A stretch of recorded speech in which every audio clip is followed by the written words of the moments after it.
नमस्कार, मैं हूं एच.पी. गुप्ता। आज मैं आप लोगों के बीच उपस्थित हूं एक बहुत बड़ी खबर के साथ। खबर है हमारे देश में बलात्कार और हत्या करने वाले बहुत बड़ा सरगना। आज इसी चीज को लेकर मैं उपस्थित हूं कि हमारे देश में जितनी भी बलात्कार की घटनाएं घटती है या हत्याएं की घटना घटती हैं, अपराध होते हैं, किसी भी प्रकार का अपराध होते हैं, उसका ओनली वन एक ही अपराधी है और बहुत बड़ा गैंगस्टर है, अपराधी है जो पूरे देश में घूम घूम करके अपराध करता है, बलात्कार करता है, हत्या करता है, छेड़खानी करता है, घूसखोरी करता है, भ्रष्टाचारी करता है। जितने भी प्रकार के अपराध हैं वो सभी अपराध वो करता है। वो व्यक्ति इतना खतरनाक अपराधी है वो। आज मैं उसी अपराधी को लेकर एक खास रिपोर्ट आप तक हम पहुंचाने जा रहे हैं, तो आप मेरे चैनल के साथ बने रहिए और देखते रहिए। हाँ, एक छोटी सी अपील करेंगे कि मेरा पूरा न्यूज देख लीजिए और समझ लीजिए।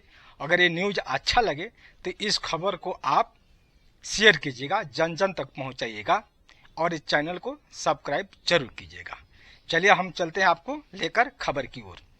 आज हमारे देश में, भारत में जिस तरह से अपराध हो रहे हैं, सबसे ज्यादा हत्याएं हो रही है, सबसे ज्यादा बलात्कार की घटना हो रही है। बलात्कार और सामूहिक बलात्कार, हत्या जो सरेआम दिन दहाड़े गोली से मारकर हत्या कर दी जा रही है, पीट पीट करके हत्या कर दी जा रही है, घरों में से खींच करके हत्या कर दी जा रही है, किडनैप कर करके उसको मार पीट करके बेरहमी से उसको हत्या कर दी जा रही है। दिन दहाड़े चौक चौराहों पर हत्या की जा रही है। जो बच्चियां स्कूल से घर वापस आ रही है उसको रास्ते में किडनैप कर लिया जाता है, फिर उसके साथ बलात्कार होता है, सामूहिक बलात्कार होते हैं, फिर उसको हत्या कर दी जाती है, उसके शरीर पर तेजाब डाल दिया जाता है। इस तरह के जितने भी अपराध हो रहे हैं हमारे देश में, वो कौन कर रहा है? ओनली वन एक अपराधी है, जिसका नाम हम बताएंगे। आप मेरे न्यूज पर बने रहे, देखते जाइएगा। आज हमारे देश में जो भी अपराध होती है, ठीक है, आप देख लीजिए, सोशल मीडिया पर देख लीजिए। भोजपुर में राजेश यादव की हत्या हुई, भरत तिवारी की गोली, पुलिस की गोली से ही हत्या हुई, लेकिन उनकी भी हत्या हुई, ठीक है। और पुलिस के इनकाउंटर से हत्या सिर्फ भरत तिवारी की ही नहीं हुई है, अनेकों लोगों की हुई है। पुलिस के हाजत में पुलिस के द्वारा पीट पीट करके हत्या कर दी गई है, ये भी हत्या हुआ। सरेआम दिन दहाड़े हत्या हो रही है।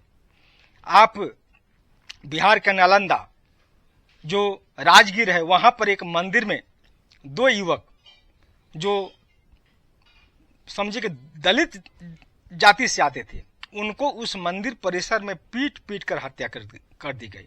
चोर कह करके हत्या कर दी गई, जबकि वो चोर नहीं थे, उनके पास चोरी का सामान एक भी बरामद नहीं हुआ था, ठीक है।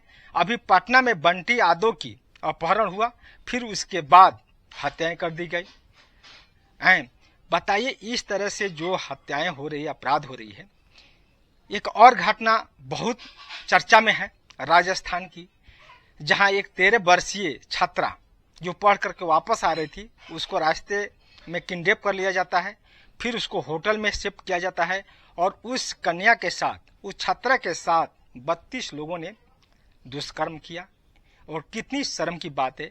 और इस तरह के जो भी हमारे देश में हत्याएं हो रही है, बलात्कार हो रहे हैं, ये सब कौन कर रहा है? ओनली वन एक अपराधी। आप न्यूज पर बने रहेगा, उस अपराधी को हम नाम बताएंगे इसी चैनल में, जो आज तक किसी ने नहीं बताया है। और उस अपराधी का नाम हर एक व्यक्ति जानता है। कौन नहीं जानता है जी? सारे लोग जानते हैं अपराधी कौन है, लेकिन उस अपराधी का नाम रखने में सब किसी की ये हो जाती है भैया।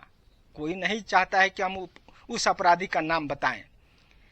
मुंह में राम और बगल में चाकू, यही तो है हाल। हाँ, अपराध होते हैं, और अपराध चाहे वो हत्या की हो चाहे बलात्कार की हो, उसमें क्या होता है? जुलूस, प्रदर्शन, धरना। लोग किसको दोष देते हैं? उस अपराधी को दोष नहीं देंगे जिसने ये अपराध किया है, उसका नाम नहीं लेंगे। किसको दोष देंगे?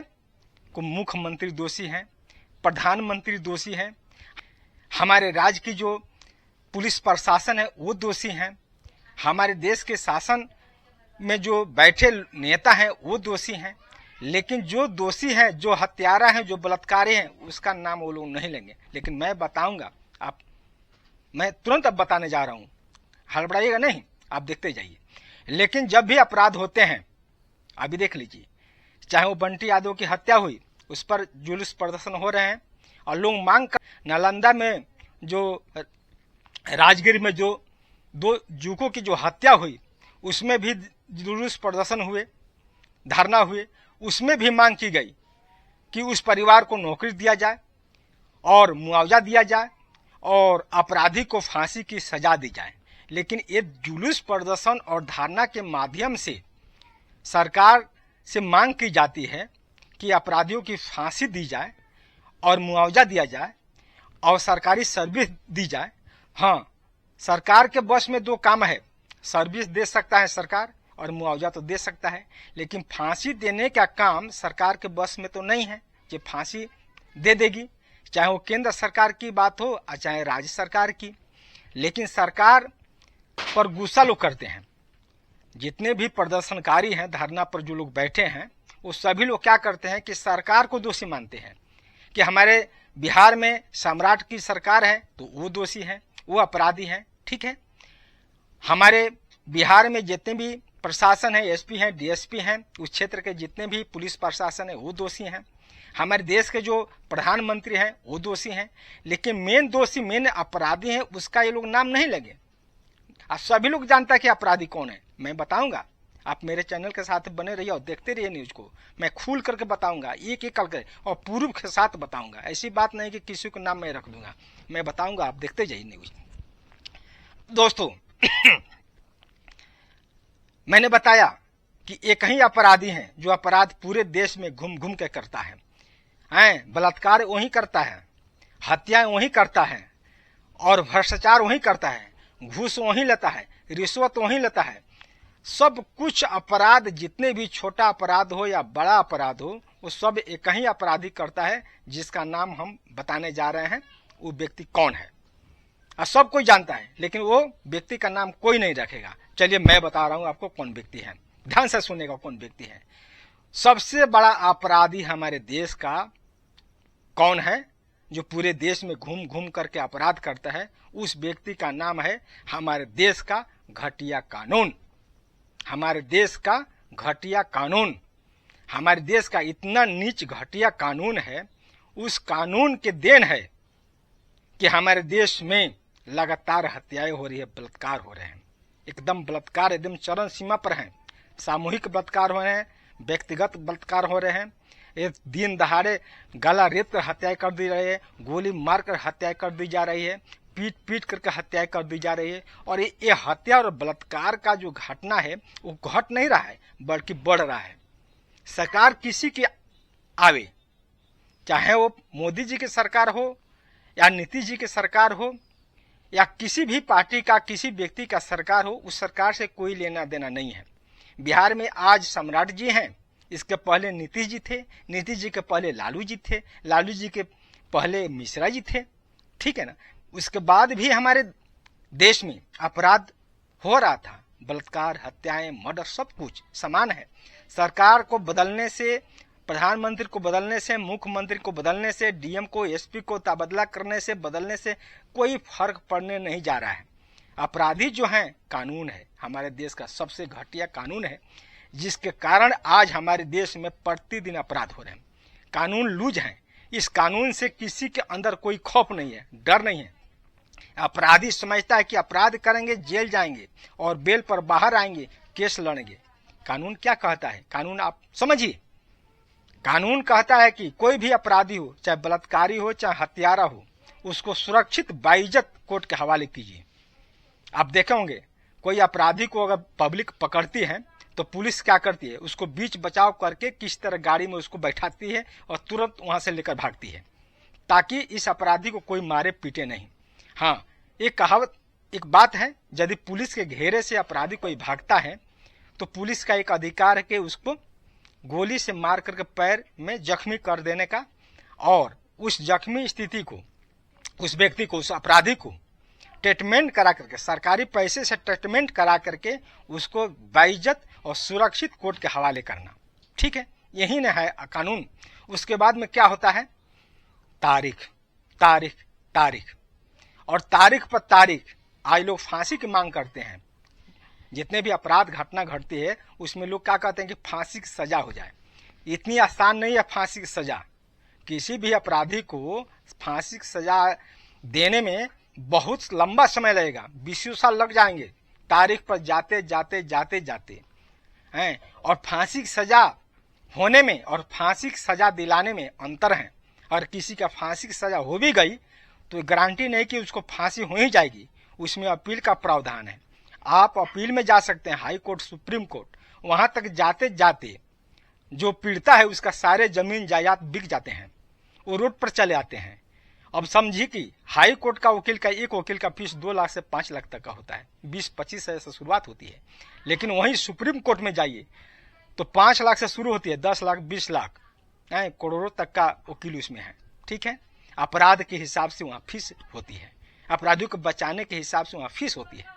तो दोस्तों मैं कहना चाहूंगा, कोई भी अपराध होती है, उस अपराध को लेकर के जो जुलूस प्रदर्शन धारणा हो रहे हैं, मैं सुधारना जुलूस प्रदर्शन के विरोध में नहीं बोल रहा हूं, लेकिन मैं जरूर कहूंगा उन प्रदर्शनकारियों से, उन धरनार्थियों से कि आप लोग जो मांग करते हैं कि फांसी की सजा हो जाए, मुआवजा मिल जाए और सरकारी सर्विस मिल जाए, यही 3 चीज की मांग होती है।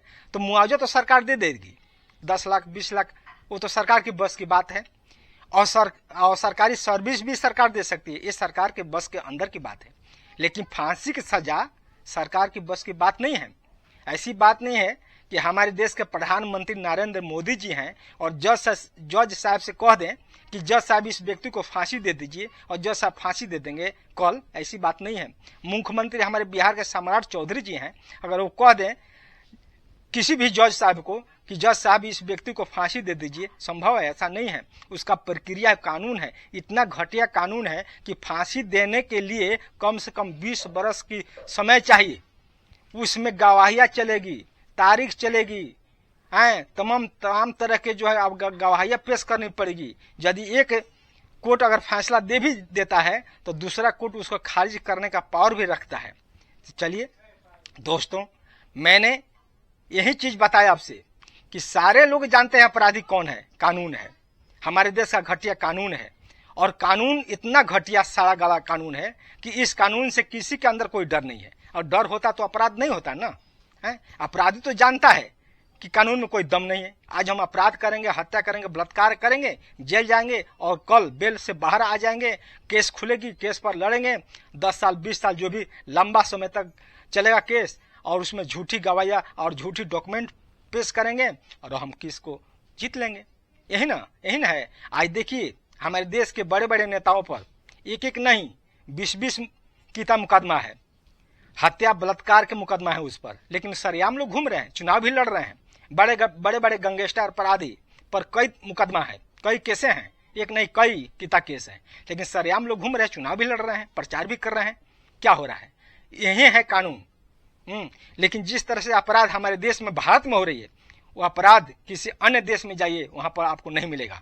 चीन में जाइए, जापान में जाइए, सिंगापुर में जाइए, वियतनाम में जाइए, सऊदी अरब में जाइए, दुबई में जाइए, हमारे बगल के देश नेपाल में जाइए, भूटान में जाइए, तमाम देशों में जाइए, वहां पर इस तरह के अपराध आपको देखने को नहीं मिलेगा। रिकॉर्ड नहीं मिलेगा कि दिन दहाड़े किसी कन्या को अपहरण करके उसके साथ सामूहिक बलात्कार हो और फिर उसकी हत्या कर दी जाती हो, दिन दहाड़े किसी घर में से खींच कर गोली मार दी जाती हो। इस तरह के अपराध जो है किसी देश में नहीं होता है। क्यों नहीं होता है? कि वहां के कानून जो है मजबूत है, तगड़ा है, कठोर कानून है। कोई भी अपराधी का हिम्मत नहीं करता है कि हम अपराध कर दें। वहां अपराधी का तुरंत अपराध का सजा मिल जाती है। वहां फांसी की सजा जो है 20 साल नहीं लगेंगे, ज्यादा से ज्यादा मैंने समझिए कि 1 महीना कम ही कम होगा, लेकिन 5 से 7 दिन के अंदर में सजा हो जाती है। घूस लेने वालों को तुरंत सजा। चाइना के नियम है कि घूस लेते हुए अगर कोई पकड़ा जाता है, घूस लेते हुए, यहाँ तो हत्या बलात्कार अलग है, घूस लेते में कोई अगर पकड़ा गया तो उसको तुरंत फांसी, कल उसको फांसी दे देना ही दे देना है। लेकिन भारत में क्या है, घूस लेते हुए कई अफसर पकड़े गए, क्या होता है जी? घोटाला किए कई अफसर पकड़े गए, क्या होता है जी? जेल जाता है, केस होती है, फिर बाहर आता है, फिर वही काम। यही है हमारे देश का सबसे बड़ा घटिया कानून। और ये घटिया कानून इतना घटिया कानून है कि हमारे देश में हर एक प्रकार का वो अपराध कराता है। यही है सबसे बड़ा अपराधी। दोस्तों, मैंने बताया कि हमारे देश का सबसे बड़ा खूंखार अपराधी यदि कोई है तो हमारे देश का घटिया कानून है। ठीक, यही खबर मैंने आप तक पहुंचाया। अगर खबर आप देख रहे हैं, सुन रहे हैं, अगर अच्छा लगे तो आप इस खबर को जन जन तक पहुंचाइएगा, शेयर कीजिएगा और मेरे चैनल को सब्सक्राइब कीजिएगा। इन्हीं शब्दों के साथ मैं एसपी गुप्ता आप तमाम लोगों से विदा लेते हुए पुनः एक बार नमस्कार, प्रणाम, जय हिंद, जय भारत।